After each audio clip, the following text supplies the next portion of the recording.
Subscribe कीजिए royal teacher को education संबंधी न्यूज़ तुरंत पाने के लिए। शाला दर्पण पर कार्मिकों की ऑनलाइन उपस्थिति में संशोधन हेतु निर्देश व प्रारूप आदेश हुआ जारी। जी हाँ साथियों, जैसा कि आप सभी जानते हैं कि शिक्षा विभाग में कार्यरत कोई भी कर्मचारी है, उनकी उपस्थिति है वो ऑनलाइन शाला दर्पण पर दर्ज की जाती है। कैसे की जाती है ये हम सभी जानते हैं, क्योंकि प्रतिदिन हम अपनी उपस्थिति ऑनलाइन दर्ज करते हैं। लेकिन कई बार ऐसा होता है कि ऑनलाइन उपस्थिति दर्ज करते समय हमारे से भूलवश उपस्थिति गलत दर्ज हो जाती है। जैसे कोई प्रेजेंट है तो उसको हम अब्सेंट दर्शा देते हैं, या कोई प्रेजेंट नहीं है, कोई ड्यूटी पे गया है तो उसको हम प्रेजेंट दर्शा देते हैं, यानी उपस्थिति में भूलवश है वो गलत उपस्थिति ऑनलाइन दर्ज हो जाती है। तो उसको संशोधन कैसे किया जाए, उसके संबंध में पहले भी आदेश जारी हो चुके हैं। इस बार एक और नया आदेश जारी हुआ है, जिसके अंतर्गत बताया गया है कि आप अपनी ऑनलाइन उपस्थिति जो गलत दर्ज हो चुकी है उसको संशोधन कैसे किस प्रकार कर पाएंगे। साथ ही इसमें एक प्रारूप भी दिया गया है, वो प्रारूप में आपको भरकर है वो देना होगा, तभी आपकी उपस्थिति है वो ऑनलाइन सही हो पाएगी। ये है वो आदेश जो कार्यालय निदेशक माध्यमिक शिक्षा राजस्थान बीकानेर की ओर से जारी किया गया है, जिसमें बताया गया है कि शाला दर्पण पोर्टल पर कार्मिकों की ऑनलाइन उपस्थिति में संशोधन बाबत। तो जो संशोधन है वो ऑनलाइन उपस्थिति में संशोधन होगा। इसमें बताया गया है कि उपरोक्त विषय अंतर्गत लेख है कि शिक्षा विभाग के अधीनस्थ राजकीय विद्यालय में पदस्थापित कार्मिकों की शाला दर्पण पर दैनिक ऑनलाइन उपस्थिति विद्यालय लॉगिन के माध्यम से कार्मिक उपस्थिति पंजिका के आधार पर दर्ज की जाती है। यानी दैनिक उपस्थिति हम ऑनलाइन दर्ज करते हैं अपनी उपस्थिति पंजिका के आधार पर।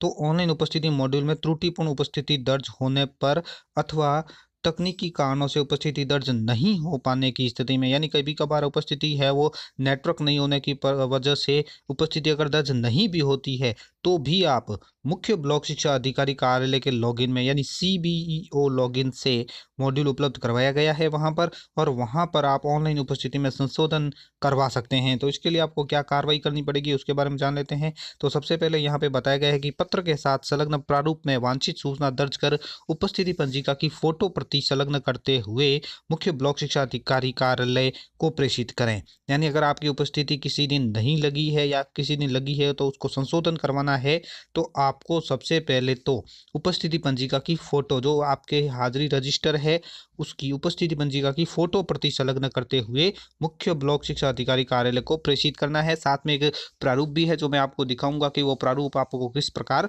भरना है। साथ ही इसमें संशोधन है वो उसकी भी तिथि निर्धारित है कि किसी तिथि की उपस्थिति में संशोधन केवल 7 दिवस में राजकीय अवकाशों को शामिल करते हुए तक ही संभव हो पाएगा, इसके बाद में संभव नहीं हो पाएगा। साथ ही कार्मिकों द्वारा किए गए ऑनलाइन अवकाश आवेदन जो संस्था प्रधान द्वारा स्वीकृत हो चुके हैं में संशोधन संभव नहीं होगा। तो ये बहुत बड़ा अपडेट है। अगर आपने ऑनलाइन अवकाश हेतु आवेदन कर लिया है, ऑनलाइन अवकाश हेतु BCL लेते हैं, जो भी अवकाश हम आवेदन करते हैं अवकाश के लिए, तो ऑनलाइन आवेदन हम अवकाश के लिए अपने स्टाफ विंडो से करते हैं, उसके बाद संस्था प्रधान है वो उसको अप्रूव कर देता है। जब कार्मिक द्वारा लिए गए ऑनलाइन अवकाश आवेदन संस्था प्रधान द्वारा स्वीकृत हो चुके हैं तो उसमें कोई संशोधन नहीं होगा।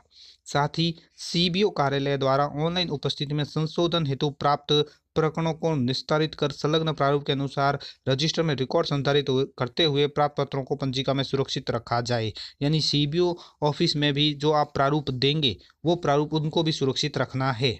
साथ ही एक तिथि में उपस्थिति में केवल एक ही बार संशोधन करवाया जा सकता है।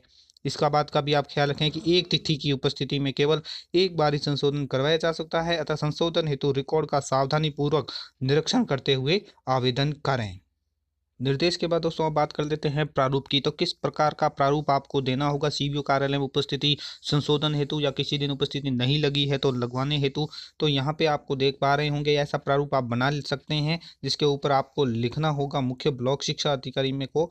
ये देखिए, शाला दर्पण पर ऑनलाइन उपस्थिति में संशोधन हेतु प्रारूप। तो यहाँ क्रमांक, यहाँ दिनांक, यहाँ मुख्य ब्लॉक शिक्षा अधिकारी ये लिखना है, जो भी क्षेत्र है वो। इसके बाद विद्यालय का नाम, यहाँ जिला, ब्लॉक, NIC कोड और UDICE कोड, ये सब आपको विद्यालय के दर्ज करने हैं।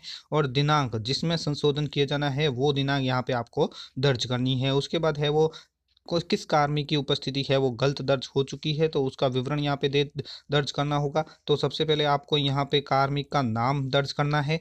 सबसे पहले कार्मिक का नाम, उसका पद, उसकी एम्प्लॉय ID, शाला दर्पण पर जो दर्ज उपस्थिति है उसकी वो, अब जो संशोधन किया जाना है वो और संशोधन का कारण ये आपको दर्ज करना है इस प्रारूप में, और ये प्रारूप आप एक बार देख लें। इस प्रकार का प्रारूप आपको बनाना होगा। साथ ही नीचे संस्था प्रदान की पीओ की जो हस्ताक्षर है वो मैं मोहर लगानी होगी। इसमें नोट भी विशेष तौर से दोबारा लिखे गए हैं कि कार्मिक द्वारा किए गए ऑनलाइन अवकाश आवेदन जो संस्था प्रदान द्वारा स्वीकृत हो चुके हैं में संशोधन संभव नहीं होगा। संशोधन केवल गत 7 दिवस राजकीय अवकाशों को शामिल करते हुए उन्हीं में होगा। एक तिथि के लिए केवल एक बार ही संशोधन संभव होगा। उसके बाद बारी आती है मुख्य ब्लॉक शिक्षा अधिकारी कार्यालय में ऑनलाइन उपस्थिति संशोधन हेतु संचालित किए जाने वाले रजिस्टर के प्रारूप के बारे में। तो धन्यवाद साथियों, उम्मीद है ये वीडियो आपको पसंद आई होगी। वीडियो पसंद आए तो जरूर लाइक शेयर और सब्सक्राइब कीजिए। पास में आने वाले घंटी के बटन को जरूर दबाएं। एजुकेशन संबंधी न्यूज़ तुरंत